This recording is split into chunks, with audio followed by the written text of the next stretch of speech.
Alors, bah, salut Sam, Ah comment oui, tu salut. vas? Toujours aussi bien. Toujours aussi bien? Ça n'a Ça pas fait 5 changé? fois que tu me demandes. Ouais, ouais. Ouais, mais bon, ils sont pas censés C'est savoir. vrai, Tu ça. casses la magie du Non. truc, là. Révèle pas tout. Donc, aujourd'hui, alors, on va peindre une cape. Tu m'as demandé un truc intéressant, c'est le dégradé dans le frais. Exactement. Alors, le dégradé dans le frais, qu'est-ce que c'est? En gros, c'est tu vas mélanger des couleurs les unes sur les autres sur la figurine. euh, Pendant que c'est pas encore sec en fait, pour être à peu près clair, je sais pas si ça te parle. Tout à fait. Donc c'est une technique qui est assez particulière parce que ça demande d'être assez rapide, mais le gros avantage pourquoi on fait ça, c'est parce que justement sur des surfaces vraiment très grandes comme cette cape là, si j'essaie de faire mon dégradé normalement et tout, ça va me prendre un peu plus de temps. Là vous allez voir qu'avec le dégradé dans le frais, ça va être assez rapide. Donc on a décidé de le faire en 2 étapes. Pour la première étape, je vais vous le faire qu'avec 2 couleurs. Parce que s'il n'y a que 2 couleurs, c'est plus facile pour moi de vous expliquer pendant que je le fais. Ensuite, deuxième étape, je vais le faire avec 4 couleurs différentes. Histoire que vous voyez un petit peu jusqu'où on peut aller en termes de machin. Donc là, on est parti sur un marron. Donc j'ai pris 4 marrons différents. Donc ça, c'est un marron chocolat, tout ce qu'il y a de plus basique. Là, on a un marron orangé. Ça s'appelle marron orangé, hein. Ici, on a un game extra opaque Heavy Brown. Et puis là, on a notre chair. Donc j'essaie de choisir quand même, tu vois, un panel de teintes assez éloignées les unes des autres. On le voit bien là sur notre palette. Tu vois, c'est dans le fond là. Ouais. On dirait des M&M, ça je trouve un petit peu. C'est très sympa. Donc du coup, pour l'instant, je vais commencer uniquement avec ces 2 couleurs-là. Je vais le faire sur une partie de la cape. Et puis sur la deuxième partie, on va le faire avec 4 couleurs. Je vais prendre le dos, puis je vais prendre là. Parce que là, ça va être un petit peu plus compliqué pour moi de peindre et de... Ouais, c'est un peu plus difficile d'accès. Je vais commencer par celle-là. Alors, ce qu'il faut bien comprendre, c'est que la peinture acrylique, tant qu'elle est en mouvement, elle ne séchera pas. C'est-à-dire, tant que vous la déplacez, vous la bougez, etc., elle ne séchera jamais. Par contre, quand vous lâchez, hop, là ça se pose, ça commence à sécher, il ne faut plus toucher. Donc c'est pour ça qu'il faut être rapide, c'est parce que si vous commencez à arrêter d'agiter votre pinceau frénétiquement, et vous ne pouvez plus y toucher. Vous allez faire des trous et tout ça. Donc là pour le coup, pour une fois, je vais mettre de l'eau dans ma palette. Incroyable. Incroyable, on met de l'eau dans la palette. Pourquoi? Parce qu'évidemment, c'est pour retarder simplement le séchage de la peinture. C'est uniquement pour ça. Bon, j'en ai pas foutu non plus 3 tonnes. Hein. Oh là. Bon, ça c'est, tu vois, je casse plus ton téléphone, je casse les figurines. Vous voyez, j'en ai foutu un petit peu ici et un petit peu là. J'ai quand même une grosse zone de peinture qui n'est pas touchée et une grosse zone de peinture qui est avec de la flotte. Comme ça, je pourrais choisir pendant le dégradé si j'ai besoin de rajouter plus de pigments ou au contraire plus de flotte. D'accord? Donc je laisse vraiment 2 zones distinctes. Pardon. Et donc, on est parti, cher ami. Donc, je prends une grosse, là pour le coup, vraiment, une grosse trace de peinture. De peinture. De peinture. Voilà, que je vais poser comme un gros sac, comme ça. Et là, c'est la course.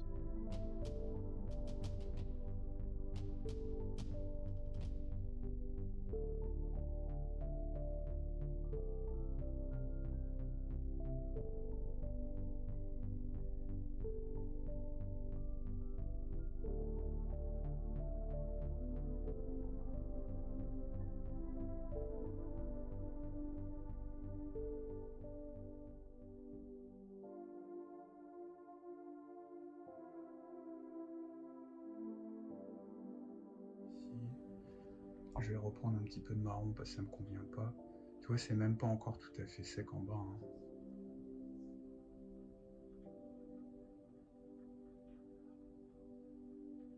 Voilà. Bon là je chipote un peu. Hein. Pour moi c'est déjà cool parce que j'ai gagné un temps de fou. J'aurais plus qu'à reprendre un petit peu les transitions à certains endroits. Mais moi je suis déjà content. Éventuellement ce qu'on peut faire, tu vois, c'est un petit peu travailler vite fait les plis comme ça. Faut vraiment se dire, mes amis, que le but c'est pas que ce soit nickel. Hein. C'est de gagner du temps.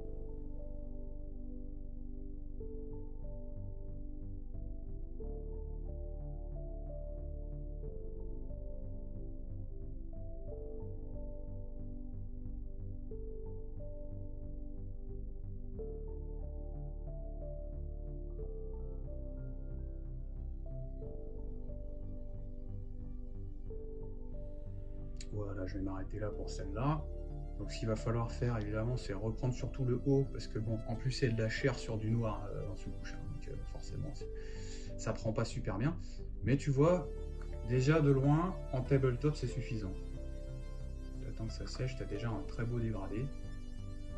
Tu reprends juste tes petits plis de tissu puis c'est terminé quoi. Ok. Donc là tu vois c'est un peu brillant, mais là pour moi surtout faut plus y toucher parce que si je vais commencer à toucher ça va faire des trous. Ouais. Et du coup ça va complètement foirer l'exercice qu'on a fait quoi.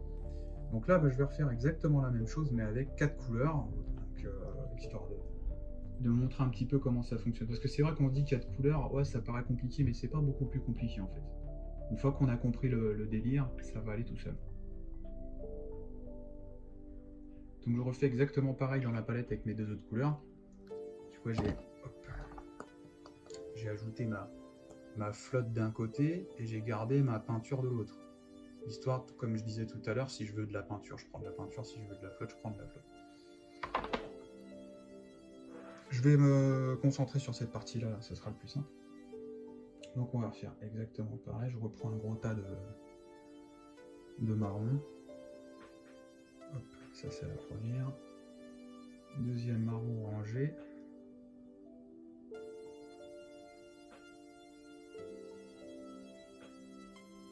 Boum boum. Troisième le heavy brown.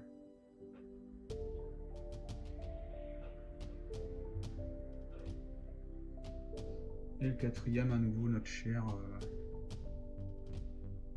machin là.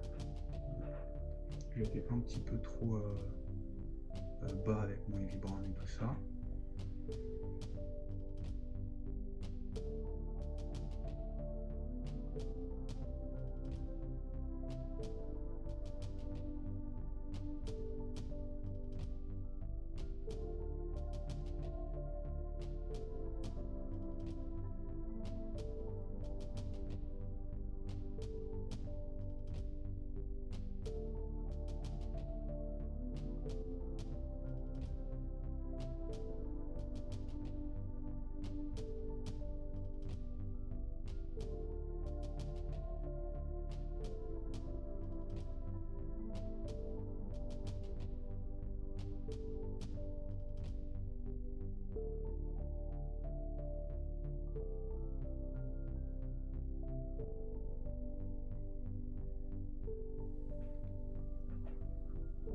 Alors évidemment, ce qu'on ne peut pas avoir avec un dégradé dans le frais, des lumières ultra pétantes.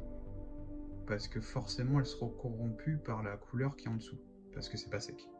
Donc n'essayez pas, tu vois, c'est pas possible de se dire ouais, ça pète pas assez, c'est normal. Forcément, je dois revenir dans un second temps, ce qu'on va faire, hein. D'ailleurs, on va aller jusqu'au bout de l'exercice.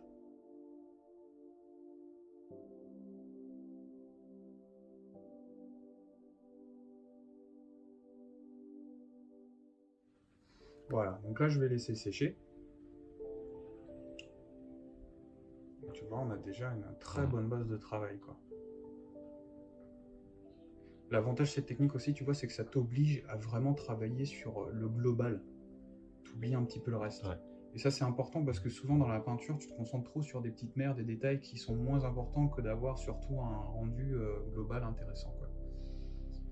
Donc là par contre, évidemment, alors moi j'en fais pas trop souvent des dégradés dans le frais comme ça. C'est pas mal d'avoir un sèche-cheveux si t'as pas le temps, que tu veux enchaîner directement sur la suite. Tu prends ton sèche-cheveux ou l'aérographe, ce que tu veux, puis tu crachotes un peu dessus, quoi. Bon bah les amis, donc voilà, le séchage, vous voyez ce que ça donne. Avec cette toute petite transition, ça a été très vite. Exactement. Très très vite. Donc là on va reprendre un petit peu le taf, parce que comme tu vois, il y a des petites traces dues à notre sous-couche noire, hein. C'est un peu l'inconvénient. Ouais. Donc on est obligé de retravailler ça. Ça fonctionne évidemment mieux sur une sous-couche un peu neutre, style du gris, ni du trop blanc, ni du trop noir, ou éventuellement même carrément un zénithal, puisque forcément dans le fond ce sera sombre, donc c'est nickel, et en haut c'est clair, donc c'est nickel. Donc bah du coup, là c'est juste reprendre ce qu'on a fait, donc on va terminer un petit peu ça. Donc je vais reprendre ma chair sur les lumières, et je vais reprendre mes ombres aussi petit à petit, quoi.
Donc après, bah, moi c'est vrai que je cherche rarement à avoir quelque chose de propre dès le début, c'est pas quelque chose qui me...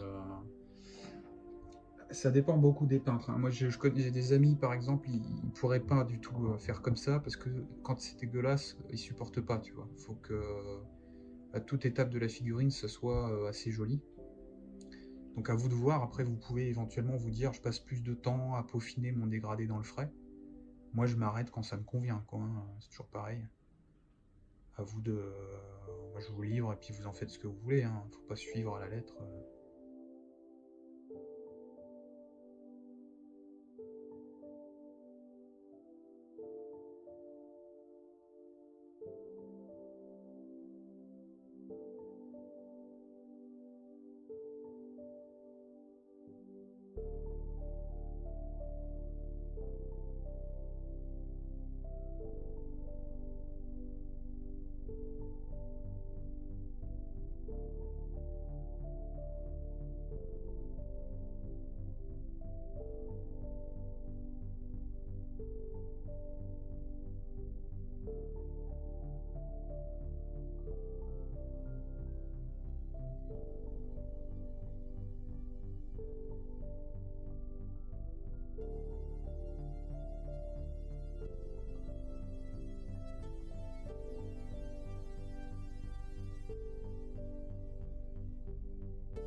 Ce qu'on peut faire éventuellement pour peaufiner, juste parce que j'aime bien mettre des couleurs un peu bizarres, on va reprendre le bleu marine foncé et on va faire des ombres avec ça, tu vas voir, ça va faire vraiment cool.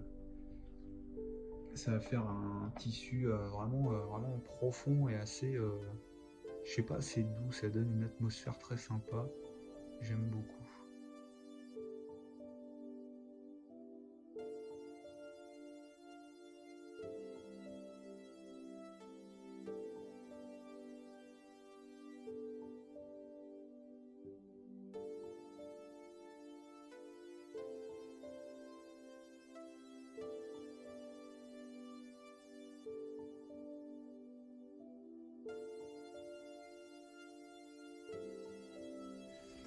Tu vois un petit peu, c'est sympa, hein. Ouais, surtout les ombres un peu bleutées foncées là. Ouais, ça rajoute un peu de cachet, tu Ouais. vois. Ça contraste vachement plus. Ouais, alors que c'est pas forcément plus sombre que notre chocolat, hein. En vrai, sur la palette, quand on regarde, si je vous montre, tu vois le bleu marine, donc c'est là, et le chocolat il est là. C'est pas forcément beaucoup plus foncé, mais comme c'est froid, ça paraît encore plus sombre. Donc voilà.